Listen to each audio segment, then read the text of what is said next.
देखिए, बसपा प्रमुख मायावती का बीजेपी पर हमला सामने आया है। बीजेपी तुष्टीकरण की राजनीति कर रही है, ये कहना है मायावती का।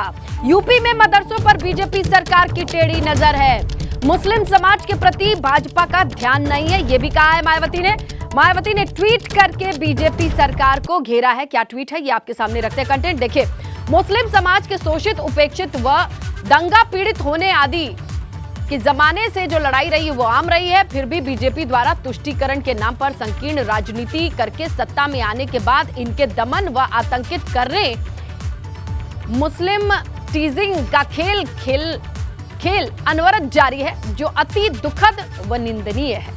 तो देखिए, मायावती ने ट्वीट करके किस तरीके से मुस्लिम समाज के लिए हिमायती नहीं है बीजेपी सरकार, उस पर निशाना साधा है। देखिए, मदरसा सर्वे के नाम पर कौम के साथ किस तरीके से मदरसों में हस्तक्षेप किया जा रहा है, ये प्रयास अनुचित है, ये मायावती का कहना है। जबकि सरकारी अनुदान से चलने वाले मदरसों व सरकारी स्कूलों की बदतर हालत को सुधारने पर सरकार को ध्यान केंद्रित करना चाहिए। देखिए, नसीहत भी दी है। देखिए, बरेली जिला अस्पताल में स्वास्थ्य सेवाएं बदहाल हैं। स्वास्थ्य मंत्री ब्रजेश पाठक के निर्देशों का पालन होता कम से कम दिखाई नहीं देता है। अभी कुछ दिन पहले ही मंत्री ने सभी बड़े चिकित्सा अधिकारी, CMO, ACMO, deputy CMO, AD health, मतलब जितने महकमे के जरूरी अधिकारी हैं, उन सभी को सुबह 8 बजे से 11 बजे तक ओपीडी में मरीजों को देखने का निर्देश दिया, लेकिन ऐसा होता दिख नहीं रहा है। स्वास्थ्य अधिकारी खुद दफ्तर में पहुंचते नहीं। उधर अस्पताल की स्थिति भी बदहाल है और लाइन जो है वो हमेशा लगी रहती है, और इसके साथ इसी अस्पताल में सीवर लाइन जाम रहती है, गंदा पानी परिसर में भरा रहता है। तो जहां इलाज होना है वहां गंदगी का अंबार हो तो कोई ठीक होगा या और बीमार होगा, इसका अंदाजा आप खुद लगाइए। डिप्टी सीएम आए जो स्वास्थ्य मंत्री हैं, उन्होंने निर्देश तो दिए, लेकिन उन निर्देशों का पालन कितना हो रहा है वो आप इन तस्वीरों से भी समझिए। एक तो सफाई की जो व्यवस्था है वो आपके सामने, ये सीवर का पानी है। जो दूसरी तस्वीर में आप देख रहे हैं, ये सीवर का पानी है। दफ्तर में अधिकारी नदारद हैं, मरीज तीमारदार बाहर बैठे इंतजार कर रहे हैं।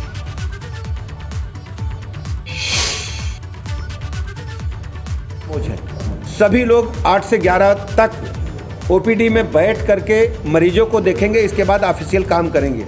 ऑफिशियल काम करने के साथ ही साथ प्रतिदिन 2-3 हॉस्पिटल्स का निरीक्षण करेंगे, और जो हमारे उपकेंद्र हैं, हेल्थ एंड वेलनेस सेंटर्स हैं, उसमें जाकर के लोगों को काउंसलिंग करके ग्राम प्रधानों के साथ, बीडीसी मेंबर के साथ, ब्लॉक प्रमुख सदस्यों के साथ और हमारे जिला पंचायत सदस्यों के साथ बैठ करके हेल्थ एंड वेलनेस सेंटर के बारे में बताएंगे। यहाँ पर डिप्टी सीएम ब्रजेश पाठक आए थे और उन्होंने आदेश दिया था कि जितने भी चिकित्सा अधिकारी हैं, चाहे वो सीएमओ हो, एसीएमओ हो, सीएमएस हो, सभी लोग ओपीडी देखेंगे।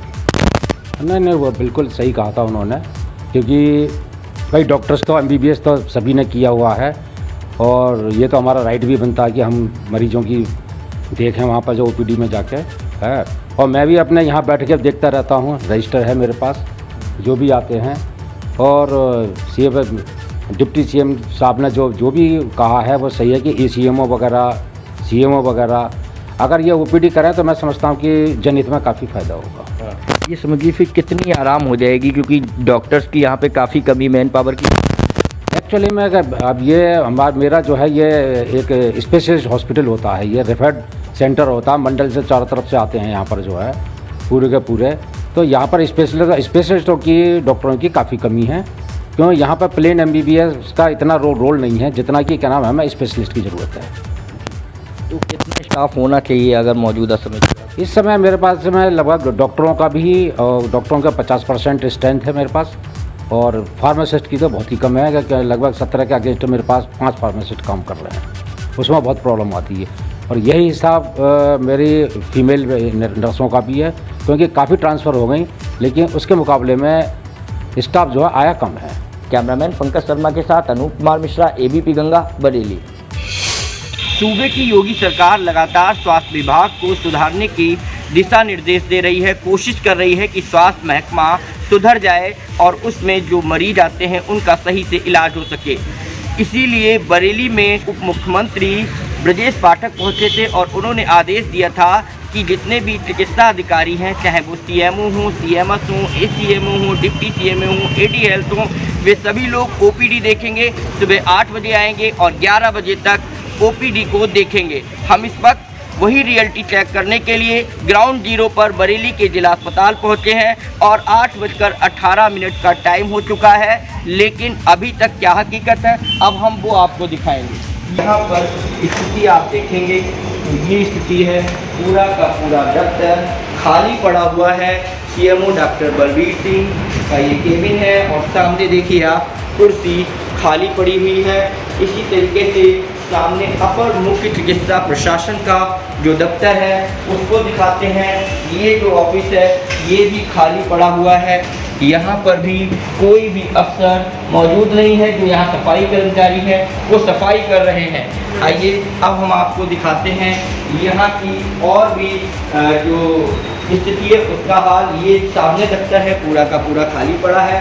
हाँ, यहाँ के जो सफाई कर्मचारी हैं वो समय पर आ जाते हैं और वो अपना कार्य कर रहे हैं। डॉक्टर राकेश जिला प्रशासनिक अधिकारी हैं और एक का केबिन भी खाली पड़ा हुआ है। तो आज सुबह हमारे सहयोगी ने जाकर के जो डिप्टी सीएम ने कहा है उनके आदेशों का कितना पालन हो रहा है बरेली जिला अस्पताल में, ये आपके सामने रिपोर्ट रख दी है। देखिए, गाजियाबाद से खबर है, पिटबुल ने मासूम बच्चे पर हमला किया है। डॉग है पिटबुल जिसकी स्पीशी है। सीसीटीवी फुटेज सामने आया है। बच्चे के चेहरे पर करीब 200 टांके आए हैं। मधुबन थाना इलाके से ये घटना सामने आई है। मासूमों पर कुत्तों के हमले की ये लगातार तीसरी वारदात बताई जा रही है जो प्रकाश में है। इस बच्चे के चेहरे पर 200 टांके आए हैं। पिटबुल खतरनाक माना जाता है, लेकिन यहां पर इस बच्चे के लिए वाकई ये तस्वीरें विचलित कर सकती हैं। गाजियाबाद की ये खबर है जहां पिटबुल ने मासूम बच्चे पर हमला किया है। पालतू कुत्ते के हमले का सीसीटीवी फुटेज सामने आया, जरा देखिए। एक तरफ ये बच्चा है जिसके चेहरे पर 20 टांके हैं, ये जख्म है, माफ कीजिए 200 टांके हैं।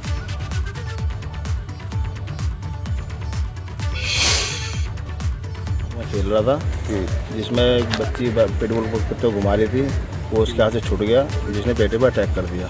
इतना खतरनाक कुत्ता जो पहले भी लखनऊ में इतनी बड़ी वारदात कर चुका है, जिसने एक लेडीज़ को पूरा ख़त्म कर दिया। ये सब देखते हुए लोग अगर इतने खतरनाक कुत्ता अपने घर में पाल रहे हैं तो हमारे बच्चे सेफ़ नहीं है। आज की डेट में पालकों का कोई फ़ायदा नहीं है। देखिए, अभी संज्ञान में आया है, आपके द्वारा बताया गया है। पहले भी कार्रवाई हुई है, चाहे वो राजनगर एक्सटेंशन की घटना हो, और आगे भी यहाँ भी संज्ञान लिया जाएगा और नियमानुसार जो भी पेनल्टी बनती है, अगर रजिस्ट्रेशन नहीं गया तो पेनल्टी भी करेंगे और नियमानुसार उन पर कार्रवाई भी की जाएगी। बात करेंगे नगर निकाय चुनाव के तहत भाजपा की क्षेत्रवार बैठकों का आज तीसरा दिन है और इसके चलते आज भाजपा प्रदेश अध्यक्ष भूपेंद्र चौधरी कानपुर में कानपुर बुंदेलखंड क्षेत्र की बैठक करेंगे।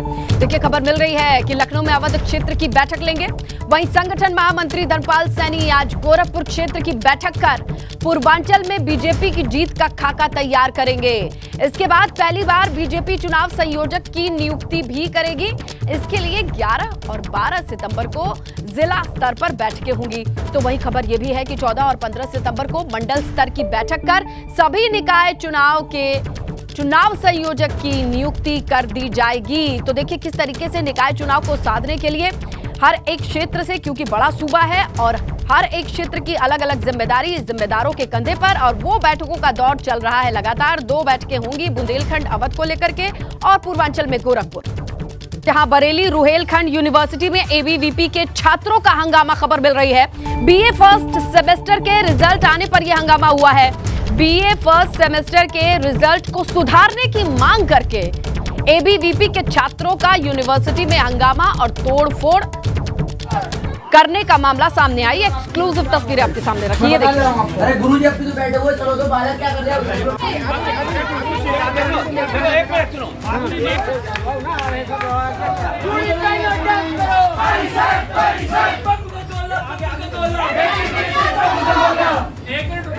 तो फिर आपने इन तस्वीरों को देख लिया, थोड़ी बहुत जो आवाजें समझ में आ रही है वो सुन लिया, लेकिन ये चीज समझ में आ रहा है कि यहाँ छात्रों का हंगामा बरपा है। और छात्रों का कहना ये है कि जो BA first year first semester का जो रिजल्ट आया है वो ठीक नहीं। क्या है ये पूरी खबर समझने की कोशिश करते हैं। हमारे सहयोगी अनूप मिश्रा फोन लाइन पर मौजूद हैं। अनूप, क्या सिर्फ रिजल्ट में गड़बड़ी का आरोप लगा रहे हैं या किसी और तरीके की मांग है? इतना सारा हंगामा क्यों है? देखिए, एबीवीपी के तमाम छात्र रुहेलखंड विश्वविद्यालय में मौजूद हैं। उन्होंने वहाँ पर जमकर हंगामा इसलिए बरपाया है कि उनका कहना है कि जो बीए का रिजल्ट है उसमें काफी गड़बड़ियां हैं और जिसको लेकर उन्होंने पहले भी मांग की थी, लेकिन जब नहीं माना गया तो उसके बाद इन लोगों ने कैसी गड़बड़ी अनूप? यूनिवर्सिटी में इकट्ठा होकर उसमें बैक आई है तमाम लोगों की, जो कॉपियां चेक हुई है उसमें बताया जा रहा है गड़बड़ी की गई है, नंबर किसी को बहुत ज्यादा और किसी को बहुत ही कम दे दिए गए हैं। तो ये तमाम तरीके की आपत्तियां जो छात्र हैं उन्होंने जताई है। उन्होंने यहाँ के कुलपति जो है केपी सिंह, उनको लिखित में भी दिया था, लेकिन जब इस पर ध्यान नहीं दिया गया तो इसके बाद जो छात्र हैं वो काफी आक्रोशित हो गए और तमाम, फिर वो चाहे इस एबीवीपी के छात्र रहे हों, उनके साथ में तमाम वहाँ पर जो गर्ल्स छात्रा हैं वो भी वहाँ पर मौजूद रही और सबने वहाँ पर जमकर हंगामा किया। इतना ही नहीं, छात्र जो यूनिवर्सिटी की छत है उस पर भी चढ़ गए और मांग करने लगे कि अगर रिजल्ट जल्दी सही नहीं किया जाता, उसमें सुधार नहीं किया जाता है तो वो लोग वहाँ से कूद जाएंगे। जिसके बाद मौके पर बारादरी थाने की पुलिस को बुलाया गया और पुलिस ने जाकर जैसे तैसे मोर्चा लिया और वहाँ पर लोगों को समझाया, छात्रों को आश्वासन दिया गया कि जल्दी जो रिजल्ट है उसमें सुधार किया जाएगा। जो रोहिलखंड के वीसी है उनका कहना है कि जो रिजल्ट में खामियां है उनको सही किया जाएगा। चलिए अनूप, आपके जरिए ये पता चल रहा है कि अभी माहौल पर काम किया जा रहा है, शांति तो है, लेकिन अभी भी छात्रों की बातों पर विचार चल रहा है। नजर आप बना करके रखिएगा। फिलहाल जानकारी के लिए शुक्रिया। तो देखिए एबीपी वीपी के ये स्टूडेंट लगातार अपनी मांग को लेकर, एबीवीपी के ये छात्रों का हंगामा, बरेली रुहेलखंड यूनिवर्सिटी की तस्वीरें आपके सामने। ग्रेटर नोएडा से खबर है, पालतू कुत्ते को लेकर विवाद का एक और नया वीडियो सामने आया है। सेक्टर 151 के जेपी अमन सोसाइटी का ये वीडियो बताया जा रहा है। कुत्ते के लिए लिफ्ट इस्तेमाल करने पर महिला से विवाद हुआ है। You don't know the rules which lift you are using this lift? Okay. Good luck to you. Again. Which lift are you using? No, which lift are you using? Tell me. You will use this lift? Sure? Yeah. You don't know the rules which lift I can use only this lift. You are using this lift? Okay. Good luck to you. Again. Which lift are you using?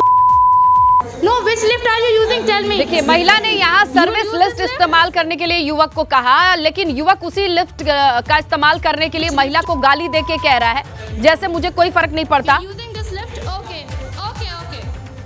Good luck to you. Again. तो देखिए ये महिला कह रही है यहाँ पर कि ये लिफ्ट क्या आप इसका इस्तेमाल करेंगे? Tell me. You will use this lift? Sure? Yeah. You don't know the rules which lift तो देखिए लिफ्ट में अगर आपका कुत्ता असहज महसूस करता है और उसमें बाकी लोग भी आते हैं तो वो वाकई वैसे ही बिहेव करेगा, लेकिन एक नियम है कि सर्विस लिफ्ट का इस्तेमाल कीजिए अगर आपके पास पेट है। You don't know the rules which lift I can use only this lift. You are using this lift? Okay. Good luck to you.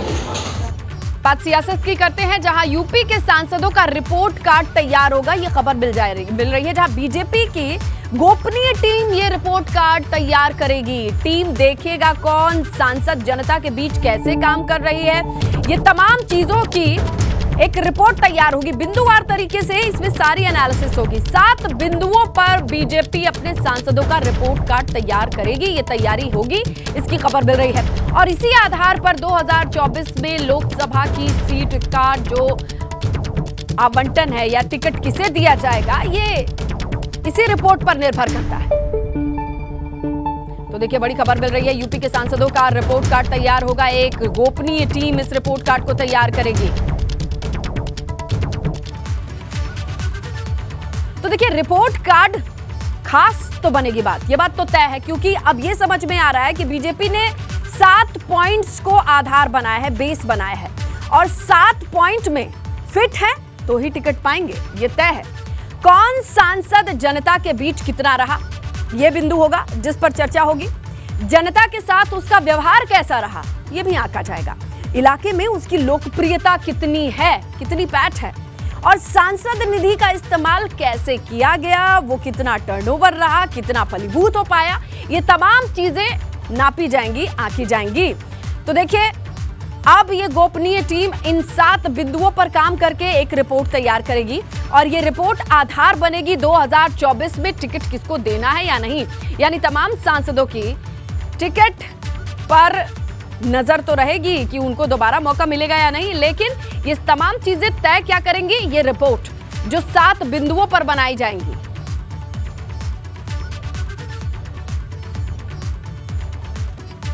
सीधा रुख करते हैं जौनपुर का, जहां सीएम योगी की तस्वीरें मिल रही हैं। ये देखिए आप, मिशन पूर्वांचल का ये दूसरा दिन है। सीएम योगी देखिए छोटे छोटे बच्चों को प्यार दुलार करते हुए नजर आ रहे हैं। ये देखिए आगे बढ़ते हुए काफिले की तस्वीरें। मिशन पूर्वांचल को साधने के लिए जिस तरीके से दौरों का दौर चल रहा है, उससे मद्देनजर जौनपुर की ये तस्वीरें आपके सामने हैं। ये कोई सामुदायिक स्वास्थ्य केंद्र या टीकाकरण अभियान से जुड़ी तस्वीरें लग रही हैं।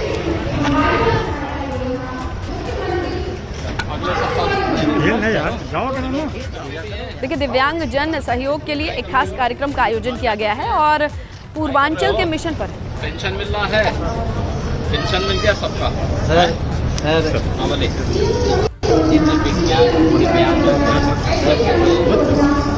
पेपर होता है चल रहा है, उसको मत करना पड़ता है, वहाँ चले जाते हैं।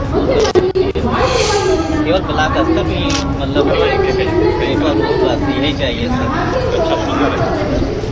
तो देखिए दिव्यांगजन को ट्राईसाइकिल बांटी गई है, तो सीएम योगी ने ठहर करके उनसे हालचाल जाना, पेंशन के बारे में जाना, उनकी 2 बातें सुनी कि वाकई योजनाओं से कितना लाभ है और कोई समस्या है तो वो भी कहने का मौका पाएं और कहें। उसी के मद्देनजर ये तस्वीरें थी और देखिए अब आगे बढ़ते हुए नजर आ रहे हैं पूरा काफिला और कई तरीके के कार्यक्रम एक साथ एक छत के नीचे आयोजित किए गए हैं, ऐसा पता चल रहा है, क्योंकि एक जनसभा है जिसे संबोधित किया जाना है। लेकिन जनसभा को संबोधित करने से पहले जौनपुर में छोटे बच्चों को प्यार दुलार करते नजर आए सीएम योगी। उसके बाद देखिए लाभार्थी जिन्हें ट्राईसाइकिल मिली है उनसे उनका हालचाल जाना, पेंशन मिलती है कि नहीं ये पूछा। और अब सीएम योगी मंच की ओर आगे बढ़ते नजर आ रहे हैं, क्योंकि ऐसा लग रहा है अब जनसभा में उनके संबोधन का वक्त नजदीक आ गया है। तमाम लोग इंतजार कर रहे हैं, पंडाल सजा हुआ दिखाई दे रहा है और मंच से किसी भी वक्त वो संबोधित कर सकते हैं। मिशन पूर्वांचल कितना अहम है ये किसी से नहीं छुपा, लेकिन उसके दौरों पर लगातार जो तस्वीरें आ रही हैं वो आज जौनपुर से आप इन तस्वीरों को देख पा रहे हैं।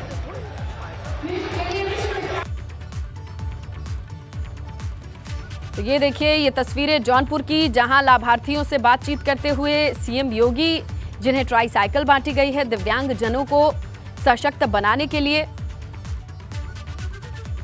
आत्मनिर्भर बनाने के लिए उन्हें जिस यंत्र की आवश्यकता है वो दिया गया है और अब इस मंच से जो संबोधित करेंगे वो बहुत खास रहेगा।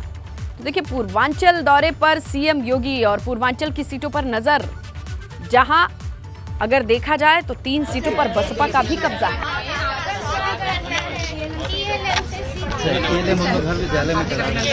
ये देखिए तमाम महिलाएं हैं जो बहुत खुश नजर आ रही हैं, क्योंकि उन्होंने अपने प्रोडक्ट की प्रदर्शनी लगा रखी है। सब आप लोग वो कर रहे हैं मार्केट की दे दो ब्लैक राइस का भीम साहब ब्लैक राइस है ना सर, ये राय चाहिए, गेहूं काला काला गेहूं भी ये सब पिछली बार आपने मित्र के लिए कहा था सर, एक सेल का आपने शुरू किया है सर, बहुत बड़े लेवल की ट्रेनिंग भी कराई गई थी नया ये सर टूरिज्म का हम लोग डेवलपमेंट कर हमारे जो सब 2 होटल हमारे छोटी सी प्रदर्शनी भी लगी हुई है जहां पर एग्रीकल्चरल प्रोडक्ट से लगाए टूरिज्म।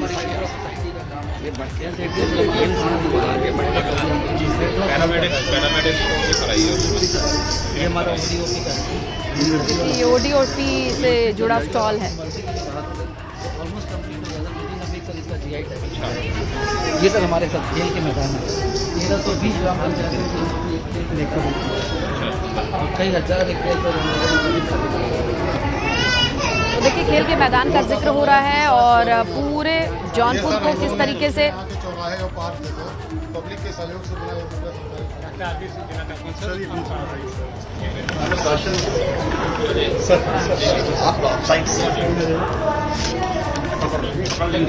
सर साथ आप लोग ये देखिए छोटे छोटे पौधे भी दिए जा रहे हैं। मैम आप पीछे मैम पीछे अरे डरेगी तो नहीं ना, चलो चलो ओ भाई ये खाएगी।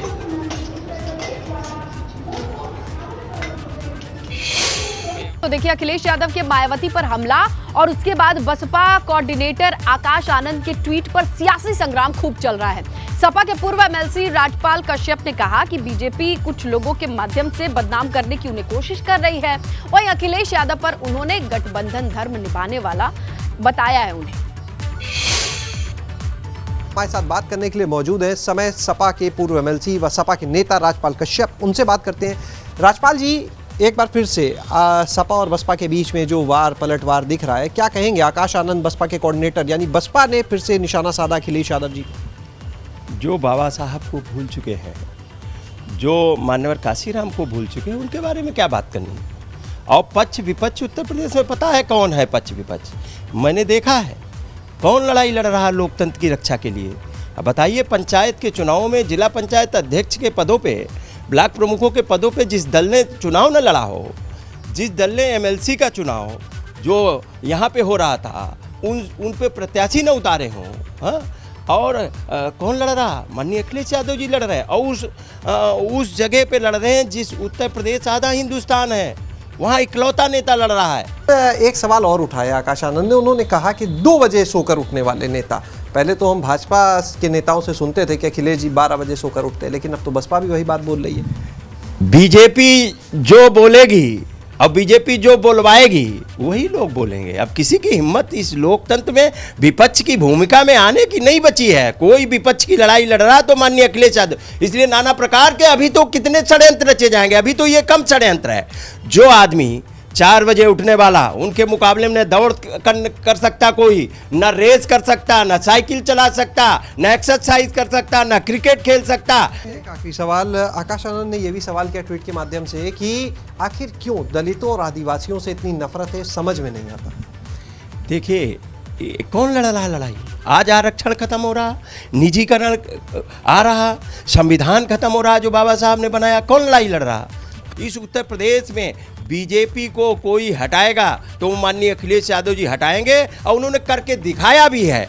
22 में जिस तरीके से 22 में घटाया है और 24 में बीजेपी का सफाया है। कैमरा सहयोगी राजू के साथ शैलेश अरोरा, एबीपी गंगा, लखनऊ। बात करते हैं हम मीठे की।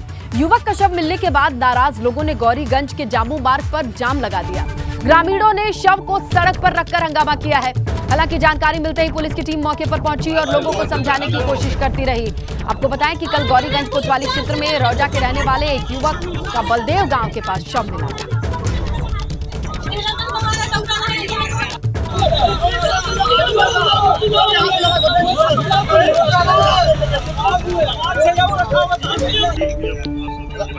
सबसे पहले अपना फैसला लिया, ये